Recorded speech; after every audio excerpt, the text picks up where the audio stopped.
Oh, it's this thing again. Why did that close? I don't think I can go through those. Oh, love that. What? No! I'm literally trapped!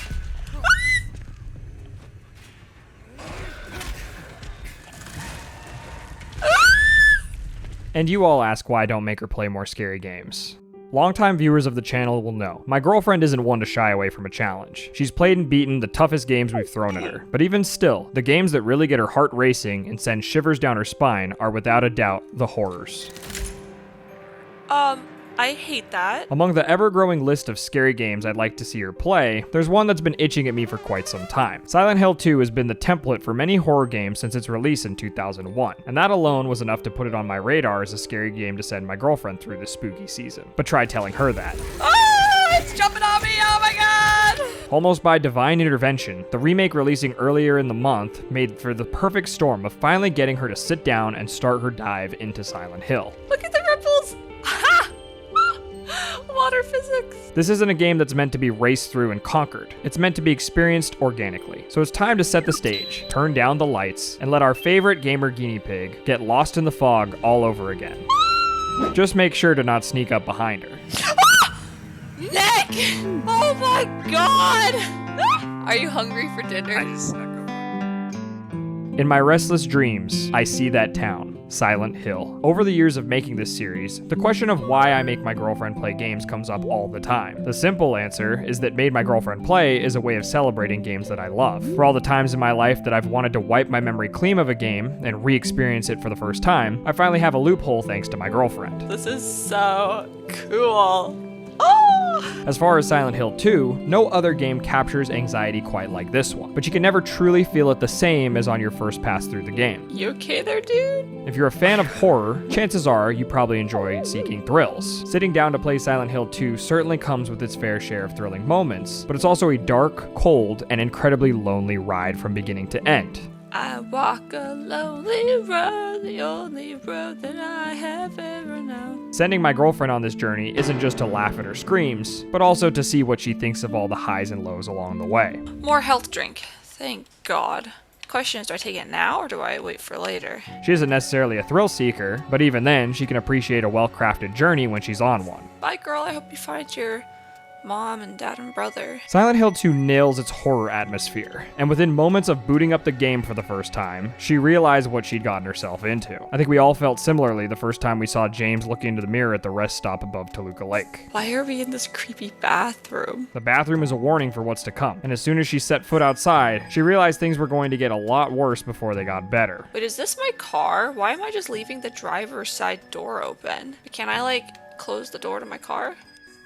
Oh my god, I closed the door to my car. But I mean, are we really gonna leave the windows down? Like, it's raining. The initial hike down into town is a long and deliberate one. I mean, if I can't go hiking in real life, I might as well go hiking in the game, you know? As far as obstacles go, the main hurdle you're asked to leap over is your own skittishness to the game's sound design. So we're going on a hike down to Silent Hill. We're in search of my wife. Why? Is something following me?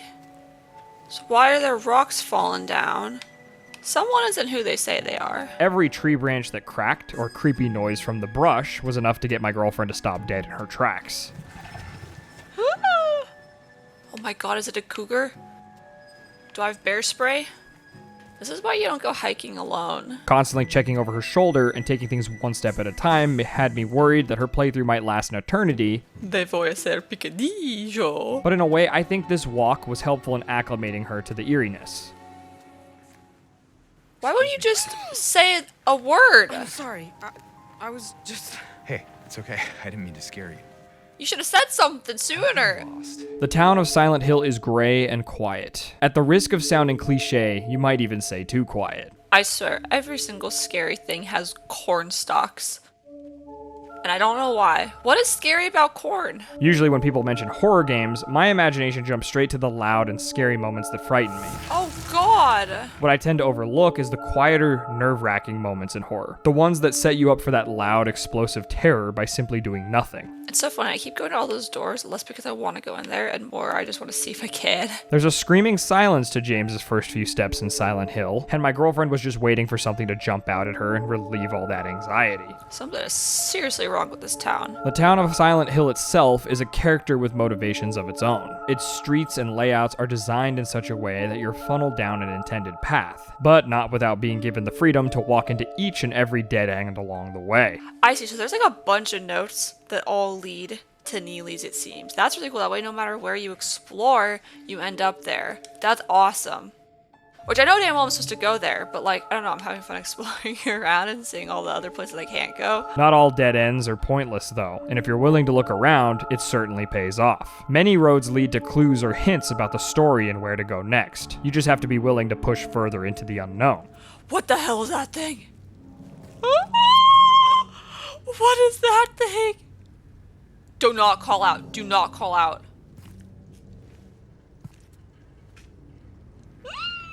Hey, No!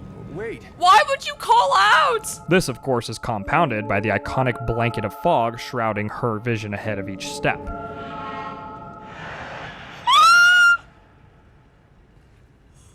Oh my god. I'm going to walk very slowly towards what might be bad guys. The product of hardware limitations in the original Silent Hill games, this deep persistent fog obscures much of the town. This fog has since become the signature trademark of the spooky town and has become synonymous with the series as a whole. And it's not just the fog either. Okay, I got it. Seeing it here in the remake, not out of necessity, but fully realized and used to its full potential, had the Silent Hill fan in me grinning. Fog in games has always felt suffocating and claustrophobic, especially when exploring an open area like a town. I don't think I want to go this way. But as my girlfriend pointed out, here it shifted her focus from what she could see to what she could hear. I don't think we want to be crawling into a dark building. That's what I'm saying! See, I'm trapped now. The sound design of any game is always extremely important, but one could argue that it's most important in horrors. Oftentimes, what we cook up in our heads is far more frightening than anything we could actually encounter in these games, and sound is the secret ingredient to building those hair-raising thoughts about what's around the corner in our minds. Why is the music doing music things? Silent Hill 2 does this exceptionally well because it's not only incorporates sound into its chilling atmosphere, but also into the gameplay in a meaningful way as well. There's definitely something out there. As an example, something that's taught to the player early on is that static means danger. Something's back there. Something's back there. Something's back there.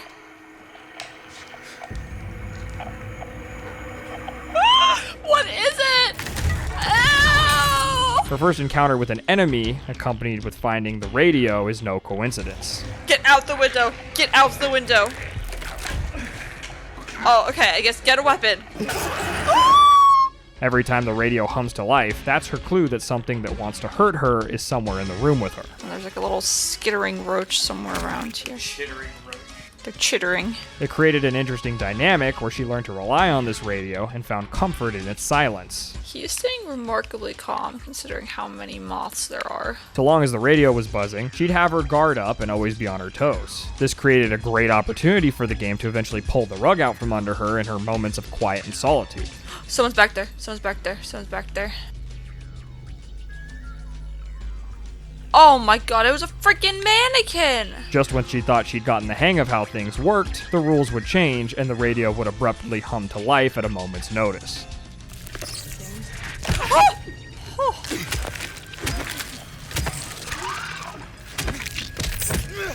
Damn.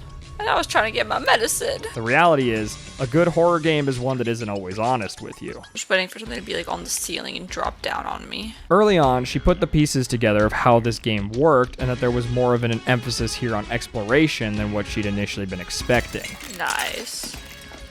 A key! Does that go on this door? After getting her hands on the map and seeing the way James marks things as he discovers them, she figured out pretty quickly the game wasn't always going to hand her the answers of where she needed to go. No? Still don't get a save? Ugh.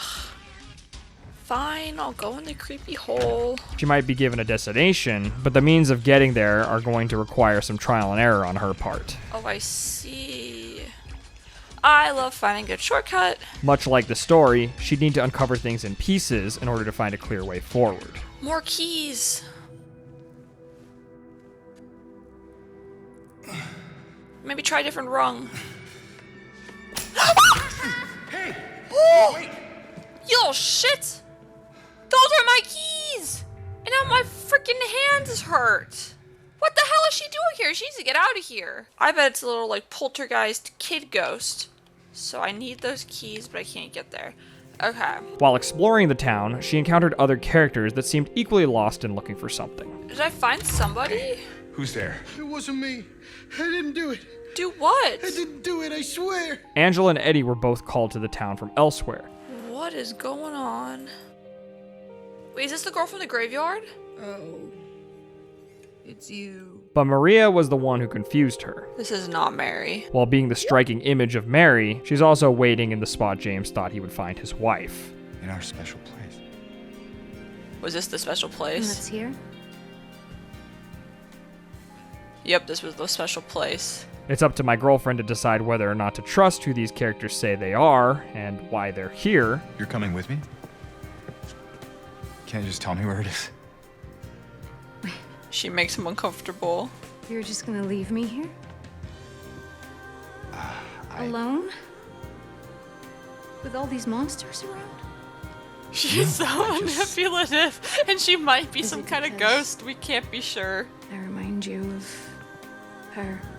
I don't like this person. But for now, it's clear she doesn't have all the pieces. This place is weird. Although she's notoriously bad at maps in games, she's pretty good at maps in real life. Fortunately for her, Silent Hill maps work a lot like real life ones. Much like James Sunderland, my girlfriend loves to mark up the map with a bunch of different colored pens when we're road tripping in a new place. Yes, that means she still uses physical maps in place of her smartphone, but in all fairness, the maps have never run out of battery when we're in the middle of nowhere. I think I did that already. Radio's there. Yeah, that was that. Okay. Either way, finding the physical map in the first place is usually the hardest part, because poking around somewhere new blind is often ill-advised. Oh, nice. Okay, perfect. Something I like about Silent Hill 2 is that it respects the intelligence of the player. No one comes out to tell you the red squiggles on the map mean an area is impassable. You figure that out by yourself, checking back and forth with it as you explore. Oh, see? I, investigated that tunnel, and now it has that little squiggle. Let's see, am I gonna get the squiggle if I go this way? No U-turns allowed. Ha! It's like, you don't want to go there. See the squiggle! Oh, I like the squiggle. It helps me keep track of where I can and can't go. Oh my god, I'm so appreciative of the squiggle. This is really cool because the game doesn't want you to just do this with the map. Other things in your inventory change as you explore deeper into the town if you're willing to be thorough and look. And even some areas do this as well. This is creepy. To some extent, checking the map is a simplified version of what you're doing the entire game. Oh, I can't go on floor 3. Okay. You know what? I think that's okay. There's some creepy noises. I don't want to be here anyway. I remember personally getting frustrated my first time through, every time I thought I found a way forward and was met with the dreaded red squiggly lines. But my girlfriend had a very different perspective than me. She explained that rather than impeding her progress, the impassable areas took a world that felt infinite. What in the world is going on here? What is behind these tarps? Oh, Sanders Street. Okay. And helped narrow down the search area. I can't go any further. I have to go south. Ah. It's a much better way of looking at the game because instead of holding the player back, from her perspective, the game was just nudging her in the right direction. Okay, I can't go around. It's important to note that although the game is a faithful remake of the original experience, Oh, for the clock. Okay, cool. there are plenty of new things added to flesh out areas and bring more to the table. Yeah, it did something. What did that do? I like the adjustments, as it still provides the same experience for someone new like my girlfriend, but also offers something fresh for the die-hard fans. Let's toss the juice in. Oh yay, cleared out the build-up. Oh, we got a coin. The added length doesn't feel like filler either. It just amplifies the feeling of slowly sinking deeper and deeper into hell. Ew, if I thought the other apartments were creepy. Okay, can I go back? I'm sorry, can I go back? Like many others, I was concerned that an increase in graphics would hinder the original's rough aesthetic, but I completely dropped all judgment the first evening I watched her play. Even the ground. Like, it looks muddy and squishy, and it sounds muddy and squishy. Ha! With the mental battles that James is facing in the story, the original had a floaty, almost dreamlike quality to it that was heightened by the grittier models. Although things have gotten more polished, the details bring out those surreal qualities from the first, and they do it in a purposeful way. The grit isn't smoothed over, but enhanced. Oh, it's just Shadow. Oh my god, I'm so jumpy. But like, wouldn't you be in a place like this? It's clear to me that the remake respects its source material, and throughout the story we see nods to it. Callbacks are made through glimpses of the past, which are nods to areas and moments from the original that don't get retreaded, The lore that I don't understand. but are still acknowledged to please people like me. Memory places didn't have any meaning for her, but that's not who they were intended for in the first place. This town's full of monsters. Who could just sit here and eat pizza? Was it Eddie? This town is full of monsters. How can you sit there and eat pizza? I loved seeing the nods to the original done up in the remake graphics, and although she was super confused by some, she liked seeing me get excited about them. Oh, interesting. Okay. I mean, what does that mean? I made it seem important, but like, oh god, I hear creepy things in there. The original used a fixed camera angle, while the remake takes an over-the-shoulder approach. This was another thing I had my doubts about regarding whether the modernization of the camera system would be able to capture the horror in the same way. The original certainly had its moments of frustration wrestling with the angles, but walking down those almost voyeuristic hallways was so goddamn scary you almost could forgive it. Oh, I don't want to go through this hole, but it's literally the only way I can go. With that being said, the camera was always a deal breaker for making my girlfriend play the original when I considered it years ago, so I'm glad we have a version that's a little more girlfriend friendly. I was trying to like lock on, but I don't know if that's a thing. Honestly, the game is just as frightening, if not more, with the addition of the over-the-shoulder view. What in It doesn't necessarily take away from the experience, and I'd argue adds room for more. Thanks to Jane being able to quick turn on a dime, I witnessed several great scares from my girlfriend where something had snuck up right behind her. Oh my god. It's important to note she picked up this game already under the pretense that it was a horror. But unfortunately, the game knows that too. I've mentioned this in other scary games she's played, but for her, what's more frightening than being scared is the anticipation before the scary thing even happens. Why is that light on? This is mega creepy. Silent Hill 2 is a smart horror game. Part of why it's so memorable is because when it chooses to scare you, it does it right. Oh, I get a flashlight now. The developers have a good grasp on the psychology of how you think while playing a game, and they use that to orchestrate your emotions in a way that serves the game's horror. Enemies are a great way to unpack this idea. Okay, we're like keeping our back to the wall. Yup, see, told you, this is why we kept our back to the wall. Because this shithead was trying to take us by surprise. I told you this is why we don't just waltz into rooms. Despite being a survival horror game, Silent Hill 2 is not terribly concerned with killing you. Ammo and healing aren't unlimited, but they're still hounded out generously if the player is willing to keep their eyes peeled. The reason being that Silent Hill 2 understands you can't be afraid if you're annoyed, and dying in a video game is the quickest way for a game to get under a player's skin. Oh, I'm dead.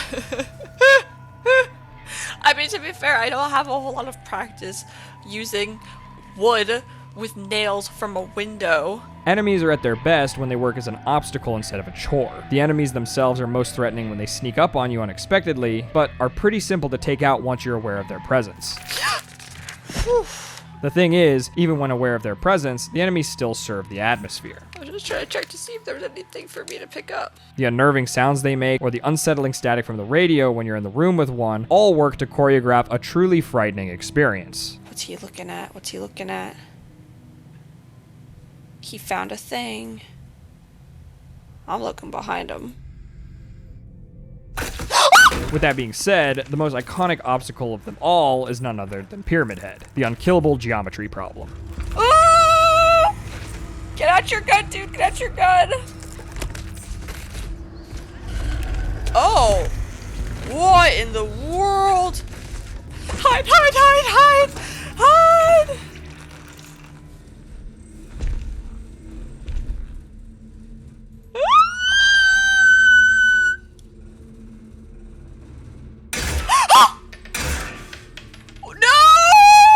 He's become somewhat of the poster boy of the series, and is so popular even my girlfriend recognizes his face and name. Now despite that, she somehow didn't realize he was from Silent Hill, or that she was going to encounter him in this game. So that's Pyramid Head? Is that what Sean was? Yeah. Oh my god. So that's literally Pyramid Head? It's Pyramid Head.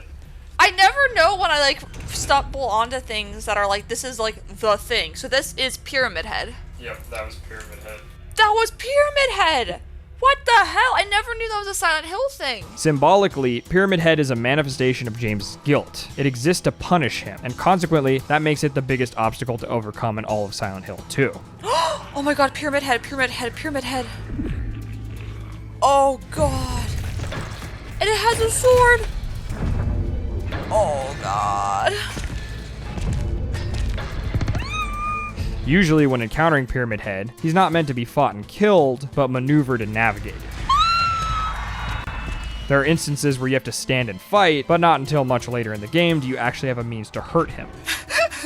See ya, poker knife. Much like the other monsters in the town, you're meant to be thoughtful in how you deal with him. Oh my god! Pyramid head! He just threw me in a hole in the ground.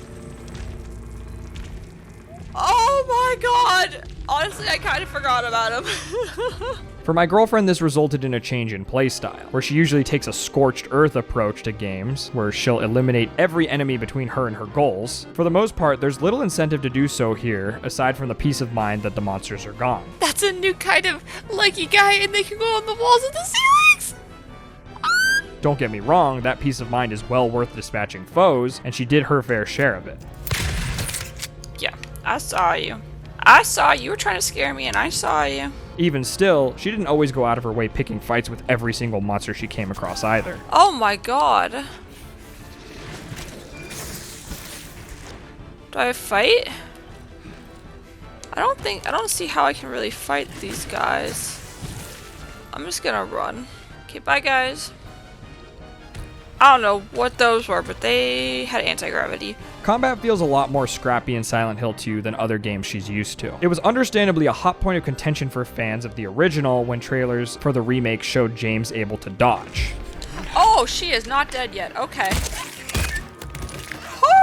Combat has never really been the point of the monsters in Silent Hill, and many lost their heads over the fact that the remake was attempting to flesh things out more. It was probably a relief to those critics when they got to actually play the remake properly and see that the heart of the series remained intact. It's just something funny about seeing your girlfriend swinging a crowbar, isn't it? Yeah, especially that pipe. Yeah. James felt about as unprepared to fight these things as my girlfriend was.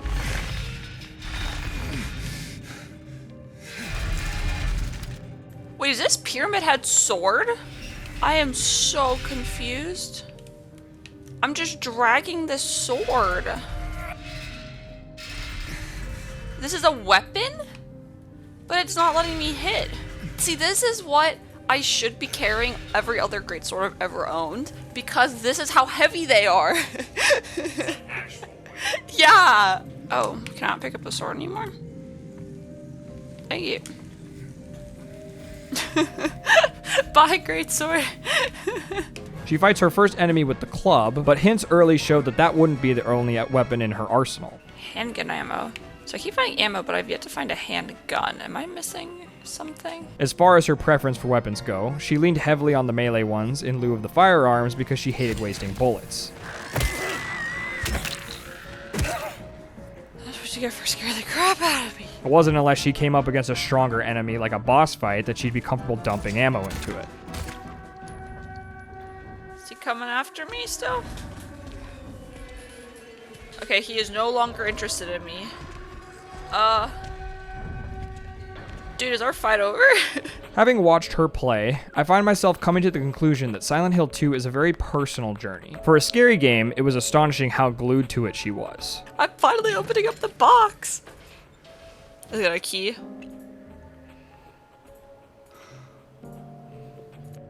Ah! The box is empty? Why would the box be empty? Some days I'd have long since hit the hay and gone to bed while she played for hours longer. Oh my god, was that the island with the girl and the candle? Other mornings I'd be setting things up to stream and she'd be playing up until 5 minutes before we'd go live. Nick, tell me the hospital basement isn't giving you total creeps. All this is to say that I was intrigued at how her experience was so much different from my own. All you care about is that dead wife of yours. Jeez Louise, You could she be was taking a careless, nap. Could you? No, I just... Have and stay with me. Oh my god. Leave me alone again. You're supposed to take care of me. Why? This was never agreed upon. Initially sympathetic with James, as they both have in common using sketchy bathrooms on long road trips, my girlfriend became increasingly more and more wary of James the more she got to know him. Poor James, man. He is just going through it. Everyone is feeling some type of way. And he's dealing with his own shit. He's trying to find his wife, and he's been through this whole traumatic experience. And he's still dealing with grief. That was really freaking creepy. He states his motivations clearly enough. He's looking for his late wife, Mary. But as she pointed out, we don't actually ever get to know what's going on up in his head. You didn't love Mary anyway. What? Whoa! She just name dropped his wife. How do you know her name? Something weird is going on here, and I'm gonna get to the bottom of it. At face value, there's no reason not to believe him, but the more she played, the more reasons he gave her to lose confidence in her trust. I never. I really hope you didn't, James. Right from the get-go, he acts a bit odd, but from my perspective, I always gave him the benefit of the doubt. Having lost his wife, I assumed a lot of his irrational behavior was just desperation to see her again, coupled with grief from what he'd been through the 3 years prior. Oh. Park on the lake. Is that the special place for them? What I brushed off as bravery, she pinned down as recklessness. Don't put your hand in there. No, don't put your hand in there. Oh god, no, don't put your hand in there!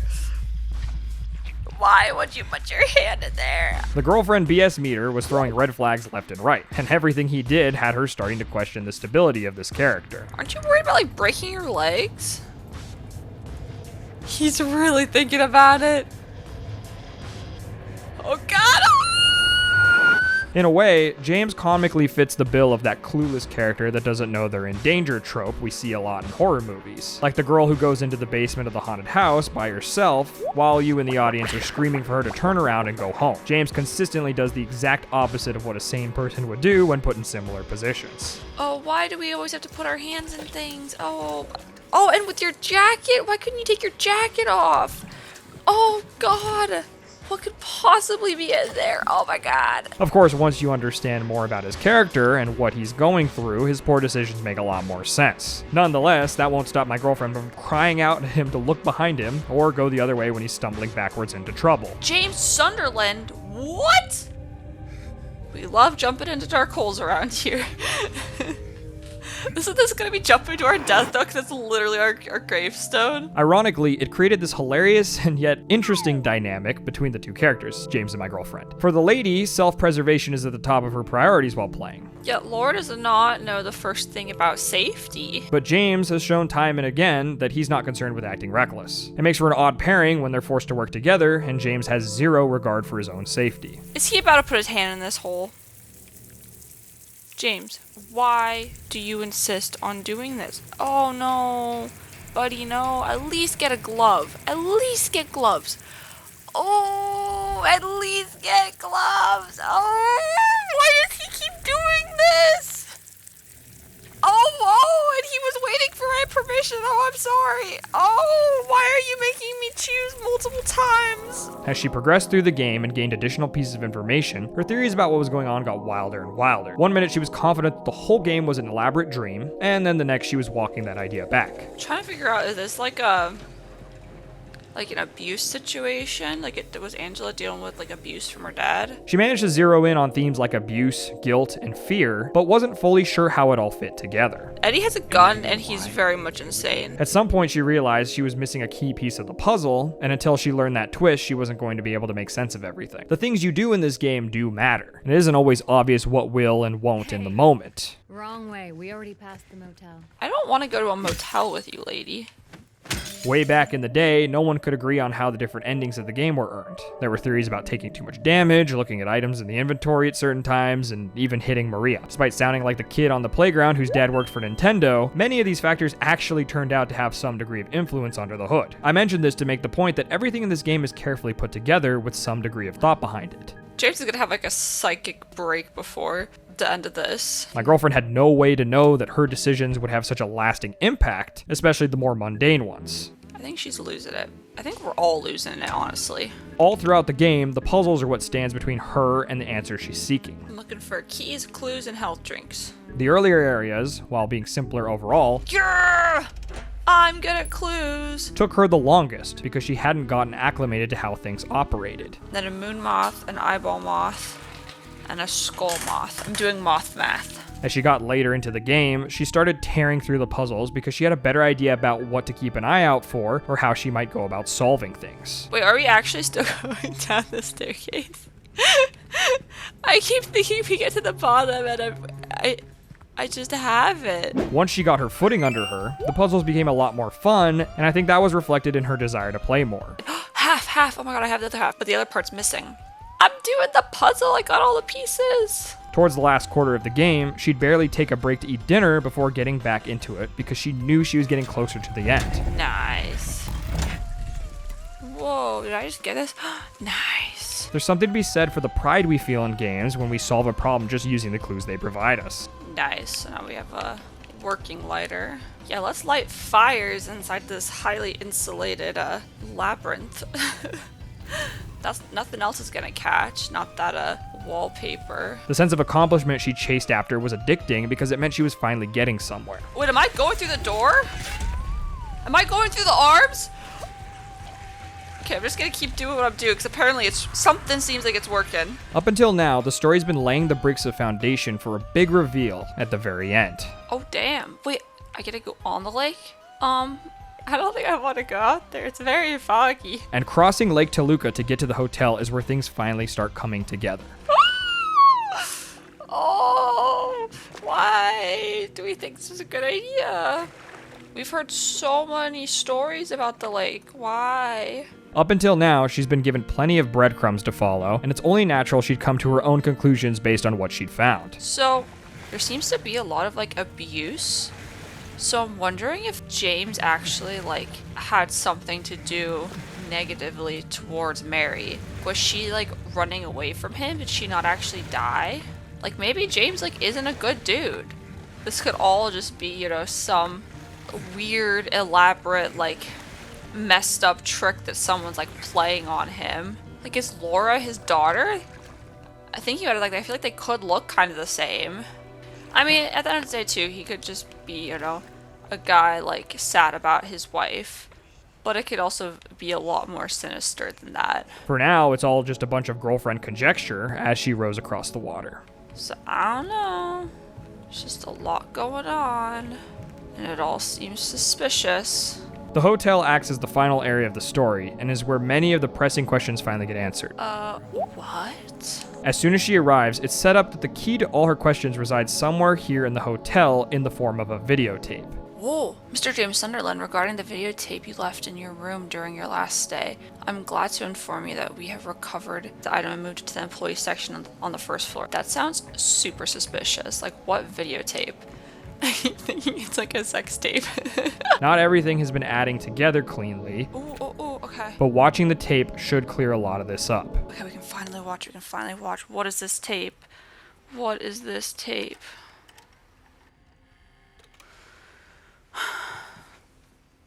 Is this him and his wife? Is it anything? Is it just a message to him from creepy guy? It has a song! It has the song!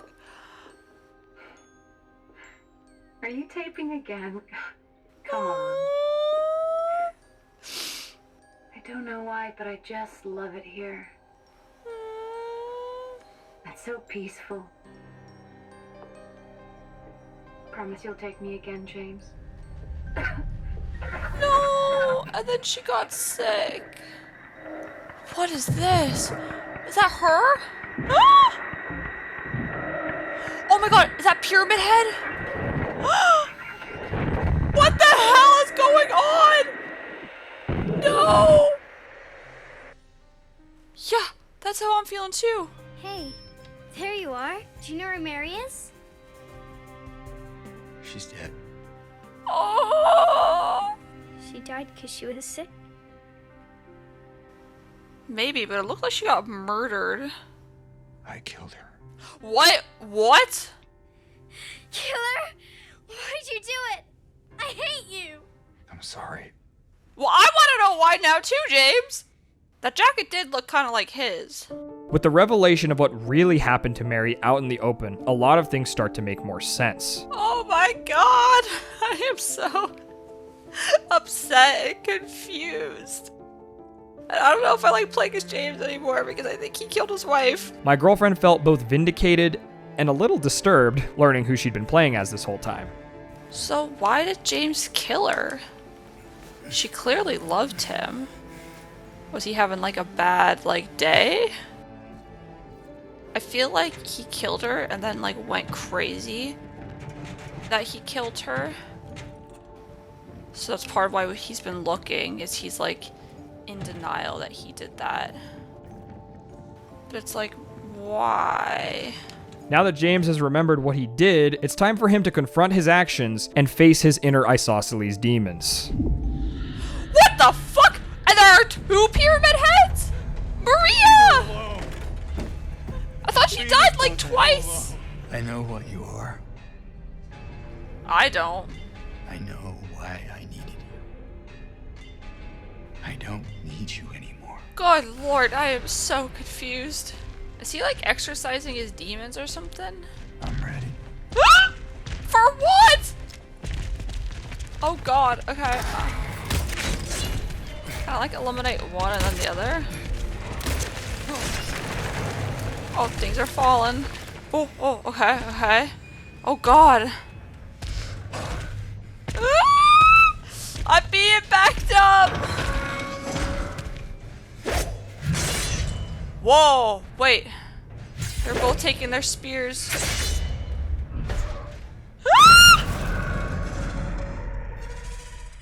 With the manifestations of James' inner turmoil finally put to rest at last, he's now in a place where he can face what he did. Depending on my girlfriend's actions throughout the game until now, things can play out a little bit differently. But James' fate lies mostly in what he's learned on his journey through Silent Hill. What do you want, James? I don't know. I thought I wanted to find you. Flowers? I don't want any damn flowers.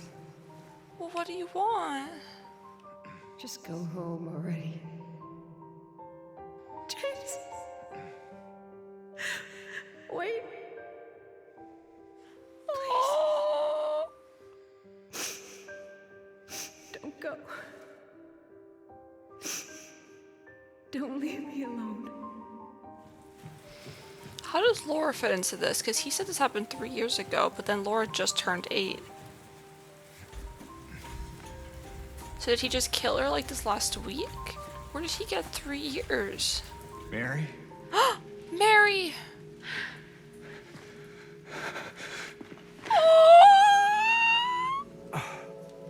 Honey, what's wrong?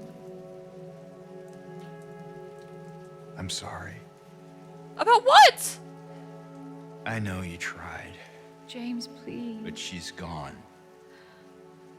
Is I know Maria? that now, Stop it. and I can't just keep pretending. Shut up! Oh, this is Maria. What But do she's you pretending to be Mary. It's time to let it go. Is Maria the figment of his imagination that he came up with to try and replace Mary? Because he couldn't handle that she was dead. But now he's finally coming to terms.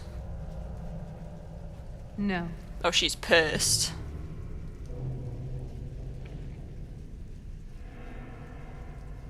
What? I won't let you do this to me. What? I can't!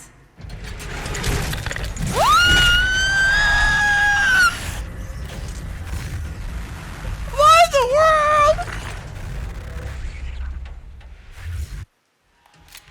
Oh god.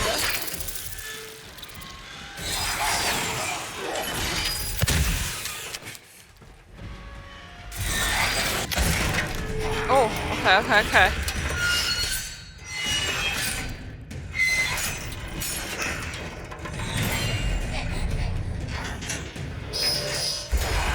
Oh god. Ah!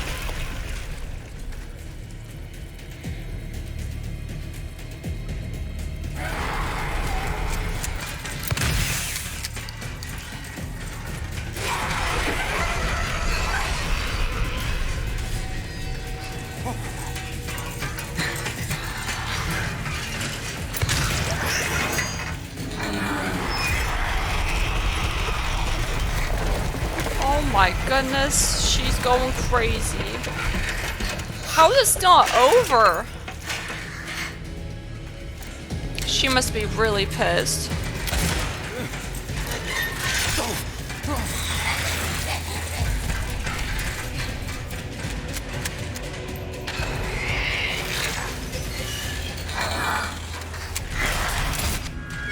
Whew.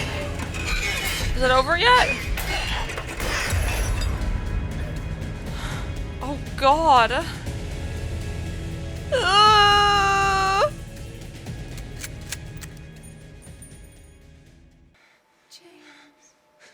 Is this what I'm supposed to do? James. I don't see anything else.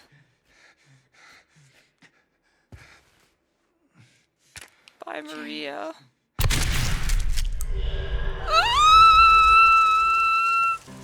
In the original, there were a total of 6 different endings you could get, but the 3 main ones were all that was available before New Game Plus. Wait, am I back in my car at the rest station?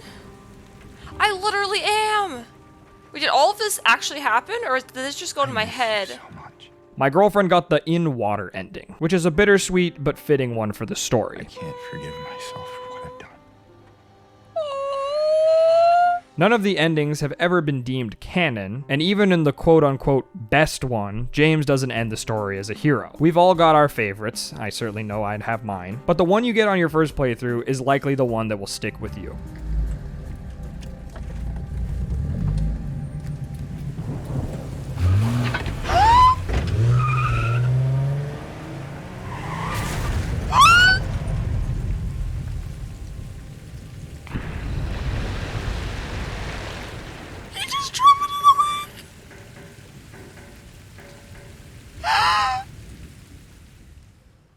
In my restless dreams, I see that town. Silent Hill. That's her letter to You promised him. you'd take me there again someday. But you never did. That's why I understand if you hate me. He doesn't hate But you. I want you to know. I will always love you. He loves you too. Even though our life together had to end like this, I still wouldn't trade it for the world. He drove into the lake because he wanted to be with her. And he couldn't go on. So that's the Silent Hill 2 girlfriend experience for you. We went into the game expecting to scream a lot, but Who knew it with a scary game I would end in tears? That was so sad. while that may be true, she did still do her fair share of screaming. We've been sleeping with the lights on for the better part of a week now, and the lack of sleep is starting to catch up with me. Died 13 times? Is that not a lot? I don't know. Congrats. It's a spooky I was number. gonna say, that's a very Halloween-y. You all asked why I don't make her play more scary games, and this is exactly it. At this point, my girlfriend refuses to even go into the garage by herself, which wouldn't be such a big deal, but if she forgets her phone in the car one more time, I'm gonna need to take my own trip to Silent Hill for the weekend. You know, now that I think of it, it has been a while since I played the original. In that case, maybe I'll bring her along with me. Damn, bro, you put in like 20 hours. Yeah. Did you see all the pickups and everything? Yeah. Did you see how many times I tried to open a door that was locked?